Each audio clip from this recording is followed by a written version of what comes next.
សម្រាប់បងចង់គាំទ្រផលិតផលខ្មែរបងចាអាចមកទិញម៉ូតូនៅក្នុងហាងលលួយបានហាងលលួយមានលក់ម៉ូតូស្នាដៃកូនខ្មែរតម្លើងនៅខ្មែរផលិតនៅខ្មែរ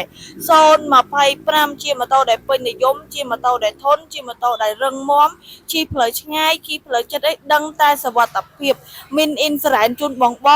ហើយមានការធានាលើអាយុជីវិតមានការធានាលើបាត់បង់ម៉ូតូហើយមានការធានាជូនលើម៉ាស៊ីនមានការធានាជូនលើគ្រឿងបន្លាស់អីទៀតបងងាយស្រួលរកខ្លាំងមែនទែនហើយតម្លៃអត់ថ្លៃទេបងអគារចាហើយម៉ាកកាលីបសូនេះជានេះបងខ្លះក៏ប្រកាសជាស្គាល់ហើយបងខ្លះទៀតក៏អត់ទាន់ស្គាល់ទេបងខ្ញុំសូមណែនាំឲ្យបងប្រើម៉ាកកាលីបសូនេះជានឹងទៅម៉ូតូនេះល្អទៅហើយបងស៊ីសាំងតិចទៀតធុងសាំងគេដាក់បាន8ទៅ9លីត្រម៉ូតូរបស់ខ្មែរតម្លៃនៅខ្មែរ025ប្រភេទម៉ូតូថ្មីកណ្ដាលពុនបងចង់ទិញលុយសុទ្ធក៏បានបងចង់បង់រំលោះក៏បានដែរ